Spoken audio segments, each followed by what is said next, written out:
Welcome back. Our second conversation, as we had mentioned earlier at the beginning of the show, is to discuss the impact of the COVID-19 pandemic on athletes. That being said, we are joined by a member of the beach volleyball national team, Kelsey Balderamos. Good morning, Kelsey. Good morning. Good morning. Good morning. Yeah. We're also joined by Bryton, who is also from the volleyball national team, and Robin Haylcok from the National Rugby Sevens team. Good morning, guys. Good morning, Isani. Good morning, Marlene. Let's begin first of all by getting from you an individual take on how you have been affected from participating in any kind of sporting activities in your discipline. For instance, volleyball. How long have you guys been out, and what are some of the effects on that on you? Okay, I'll start then, Kelsey. So the last time we have competed as a national team was in 2019. And in 2020, when things got shut down countrywide, we were not able to train as volleyball players simply because of the amount of times you probably contact the ball or the proximity that you are to players, which is understandable. We have not been able to train until June of last year, when there was an ease in the number of cases for COVID-19. And that was for about a month and a half, until there was that huge spike in August. And ever since then, we have not been allowed to train, except for in December, when there was a reduction in the strictness of the regulations with the previous administration. And that changed when the administration changed. So that was in prior to November. And we have not been training as a team ever since then. And there are so many tournaments coming up and events coming up, and we need our athletes to get back to training. It has been a very drastic experience on athletes, regardless of the sport that you play, because we have habitual nature to how we train, and it's definitely impacted us not only physically but also mentally, psychologically. So definitely this has been a huge impact on athletes. Yeah. And Kelsey, give us your point of view on this issue. So I imagine that you guys keep up with your exercise, but that's not enough? Yes, well, what happens is that, well, Bryton gave a very good explanation of the timeline, and you'll notice that as you're allowed to work out more, as you're allowed to train more, you're super motivated. But when the restrictions change and you kind of go down with your motivation. So exercising is definitely how the association recommended for us to keep fit, but there is only so much we can do, and there are only different things that we can do because of the restrictions. I remember at one point in time, all I was doing was running, maybe like 5 kilometers per day. And then gyms open, so now I can add my weight training to it. Yeah. But at this point, we're waiting for when we can actually get on the court and try to practice our skills. And that's a key factor. It's not just being physically fit, it's being in proper form, working along with the other players. Yes, exactly. I would say it is more important, but not very much more important, but it's definitely more important. Let's get your take, Robin. Rugby has got to be perhaps of the two sports that we're talking here, the most intense in terms of contact. Yeah. Talk to us about what the effect of not playing rugby or having to exercise but not participate in your game. What has that been like for you? Well, it has been difficult because, like you said, rugby is a sport that has a lot of contact, so it is understandable that we can't really play or really do contact practice. But then there are also other things that you need to kind of polish up when you do rugby, because then it is a team sport, and well, you need to depend on your team a lot. So yes, we can still go out exercising, we can go to the gym and everything, but then you need to build that unity with your team, because when you're running down the field and someone's there that's going to tackle you, you need to know the guy that's behind you so you can pass it to them and they can continue moving the ball forward. So it's more not just all the contact and everything that you need to do, it's that you need to get used to the players that you're playing with. Yeah. And not being able to train and practice together has really put a big delay on us getting to know each other, because just in the ending of last year, they picked the national team, so we hadn't really had a chance to practice or get together, you know, so it's been really, really difficult in that sense. Yeah. Now, you know, this has been a challenging time for all sports, and we've seen in other countries where they've attempted, especially where sports can be very lucrative, they've made lots of effort to try to keep things going. For us, our athletes have always been I should say, advocating for sufficient support. Have you come together as different associations and perhaps put a case forward to the Ministry of Health to be able to get clearance for teams to practice together? We saw this happen with the gyms, and in fact that did result in gyms being reopened. Marlene, as far as I know, having conversations with our president and the president from other associations, there have been many efforts to try and put forth different regulatory guidelines to have athletes return back to training. And this has been done from last year with the previous administration. Many of the associations sent in their health guidelines as requested by the Sports Council, the National Sports Council. And so they already received some of those, and they requested it, I heard again last week. So perhaps they are considering reopening sports very soon. We don't know what the status of that is just as yet, but hopefully we hear something come up in the new SI that's supposed to be put forth this week. But in terms of the coalition of the federations and coming together, yes, they have certainly been having discussions also with the Olympic Committee to send in these documents to the government to have sports be reopened. Have you go ahead. Have you guys collectively looked at the idea of perhaps either requesting or lobbying the Ministry of Health for players on the national team to be vaccinated? Because there are all these other games and activities happening outside of the country. Absolutely. According to, again, to our president, yes, we have even tried to lobby for us to be one of the advocates or the promoters of the vaccine. And that just tells how much athletes want to get back to training as well, because we are agreeing to actually go and take our vaccines to get back on the court, as well as we would like to assist the Ministry of Health and Wellness in being able to advocate for more people from the other categories to come out and get their vaccines. But if that is not happening and we need to reach herd immunity, then why not continue with a population that actually wants the vaccine to be able to get back to some sense of normalcy? The vaccination, I mean, I think that's an interesting take, because the national teams, they're still being invited to compete? Yes. Okay. Kelsey, tell me.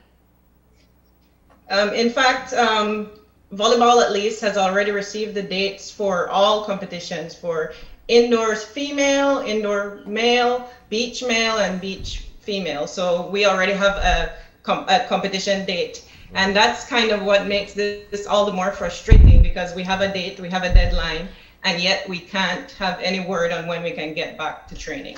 Yeah. And go ahead. And interestingly, Marlene, all the other countries in the region have been practicing and have been competing, actually. Nicaragua have not stopped practicing at all throughout the pandemic. Panama started, they were one of the countries in the region that was heavily affected at the onset of the virus being spread across this region. And they are also competing. And so the boat has already left the dock, and we are still yet to get on that boat. We're the only country that is not practicing in the various sports. I guess the concern is reopening the possibility of playing sports is one thing, because you have people who are national team members or athletes, and then you have others who kind of just want to get together on a basketball court on a weekend and play. Are you distinguishing which ones should be open? Like formal athletes in these individual sports should have the opportunity? Well, of course, we would love for recreational players to get the opportunity as well. But if there has to be a priority and the administration makes it clear that they want a priority, maybe we should prioritize the national team athletes. Yeah.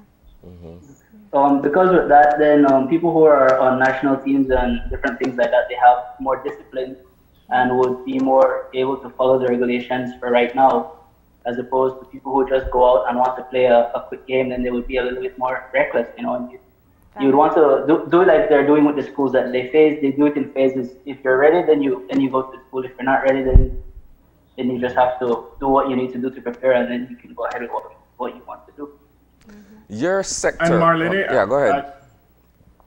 I think that's the importance of having a regulatory protection framework that the associations have provided to the National Sports Council from last year, to be able to regulate training to ensure that it's in alignment with the health protocols. And that is something that can be controlled by the federations that is responsible for ensuring the training of athletes in a safe manner. Your sector, much like entertainment and any other area of industry, has been directly affected by the pandemic. I could recall perhaps 2 or 3 years ago when the female national team held its competition at the Civic, and the crowd that drew versus now, we don't hear anything about any competition. Everything is at a standstill. How has that affected your morale, Kelsey? It definitely has. I mean, it's almost like building up from zero again. But I believe that once we get the go ahead, we will be able to do it. You know, it's not impossible. We will be able to put in the same work that we did previously and get back to par. You know, it's not a matter of how, it's a matter of when. Now, what happens if we don't participate in the tournaments? Oh, well. People would lose interest in sports. What's that? People would lose interest in sports because as a country, we're already struggling to put sports as a focus, which is a really good avenue for young people to develop and achieve things that they can't normally achieve through different avenues. But if the more we put down sports in the country, the less and less people would push towards it, and sports would just not be existent in Belize. We don't have more support behind it. And also, Marlene, what I think a lot of people don't understand is that when you are a national team or a part of a national team and you have a governing federation within your country and you don't attend these events being held in the region, you are liable to be sanctioned by these governing bodies, and that's a lot of money. Sometimes you get sanctioned for $50,000 for not attending a competition, which is just as expensive as holding a competition in your country. And so it's critically important that we get our athletes going again and get our athletes to these tournaments, because we also don't want to put that financial burden on our associations. Now, I mean, there's a cost associated, but there's also being able to kind of get back up to par, and that's what stands in my head, Kelsey, from what you said. It's you can exercise, you can be fit, but the missing element is being able to work together with your teammates, with your coach, and kind of building yourself up to be the athlete or to be the team that represents us well.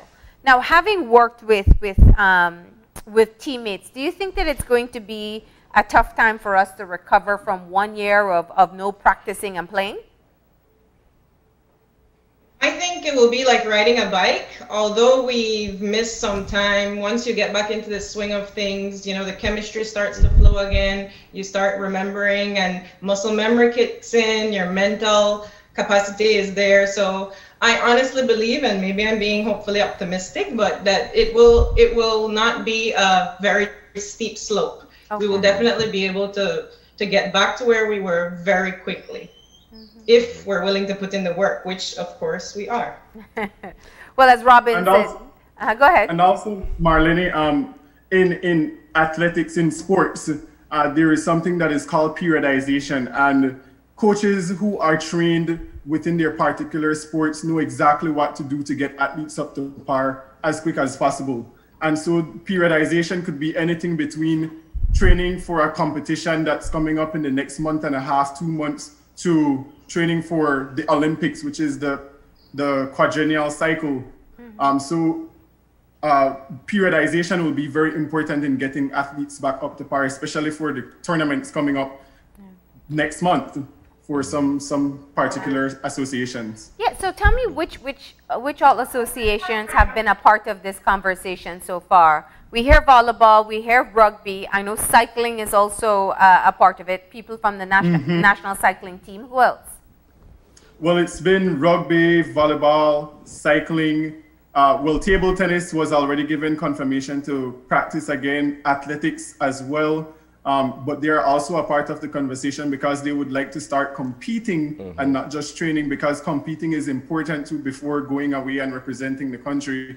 And certainly there are a couple other sports that doesn't come to mind, but there has been discussions, and at the Olympic Committee level, there have been a cross-section of discourse amongst the varying associations. So just to be clear, you're not asking for like mass events, a packed civic center all over again. You just want the opportunity to work along with your teammates and practice for international competitions. Exactly. Right. Yeah. And even competition-wise, Marlene, we've seen over so many countries. If you look at Denmark, for example, you look at Spain, you look at Italy, these countries, some of these countries have been very much so affected by this virus drastically. Italy, for example, they have been playing volleyball from last year in about June, and they have been competing, but they are competing without spectators, and that's something that we could also do here in our country. And is there another model that you have suggested that's being used in these other countries where athletes are able to continue training safely? As far as I know, Marlene, I'm very certain our president have submitted and indicated to both the Ministry of Health and Wellness as well as the Ministry of Sports the varying models being used across the region, as well as in Europe, as well as the US. The US being one of the most affected country, actually. They continued with sports, with volleyball. They allowed the players to play with masks on. And then now that they're receiving the vaccine, well, they're allowing them to take off the mask for volleyball, and they are playing without spectators. There was just a huge competition held in the US with a new professional league that was developed called Athletes Unlimited, and it was amazing to see how they controlled that environment considering the impacts of the pandemic on that country. All right. So what is the next step? April 15th is close, and you have been advocating behind the scenes that you could be able to either get vaccinated but more importantly, that you can be able to practice together. Where else are you taking this advocacy? Well, Marlene, at this point in time, we are just waiting to see now exactly what will happen with the SI that will be released. We know that there have been communications between some of our federations and some members from government to be able to reopen sports with strict regulations, and that is what we would like to see happen at this point in time. Even if it means that we are not able to compete, which we would like, we just want to be able to get our athletes back to training. All right, so that's been an interesting conversation to hear from you guys exactly how you've been affected and perhaps what the government can do in terms of freeing up certain aspects of sports. Is there any final words you guys want to share with us? I think if I could just go quickly here, we could definitely start working with national teams, which could control to a large extent and monitor, for example, symptoms of athletes if they're not feeling well, and have a controlled environment. That can be done through the associations, monitoring systems that they have, and just communication as well. But also, we want to see that there is more a vested interest in the impact that such an extended lockdown is having on athletes, and not only physically, but psychologically and mentally, because we don't often know how people are suffering in silence. I've been contacted by so many young people who are young volleyball players who really and truly needed that support, that emotional and psychological support, because it really is a change in their lifestyles, and that's something that to pay attention to. A lot of people don't recognize the importance of sports on development and peace of mind, peace of self. And I think that's critically important to understand that with all the things we see happening in our country right now, from teenage pregnancy to gang violence, sports is one of the mechanisms to sustainably grow as a country. And it's critically important that we do not refuse or reject the importance that sports has on our development. Yeah, absolutely. And closing thoughts, Kelsey and Robin? My closing thoughts are just that we are athletes and we want to train, and all we are asking is for the opportunity to give us our best shot to represent this country as we know we can. Go ahead, Robin. And well, for me, my closing thoughts is just that with everything else that they've been doing in the country, with sports included, that they could do it systematically, and with athletes, they're more disciplined, so we're more prone to follow regulations and rules that we need to. It is something that we need to encourage the other people within the country. And like they said, that sports is an avenue to get away from different things that aren't going so well in your life. So it's a very important aspect of the community, and we need to see how we can best get back to doing that. All right. All right. Thanks a lot, guys, and stay safe. Thank you. Thank you too. Thank you. All right, we're going to take our final commercial break, and when we return, it's to wrap up. Stay tuned.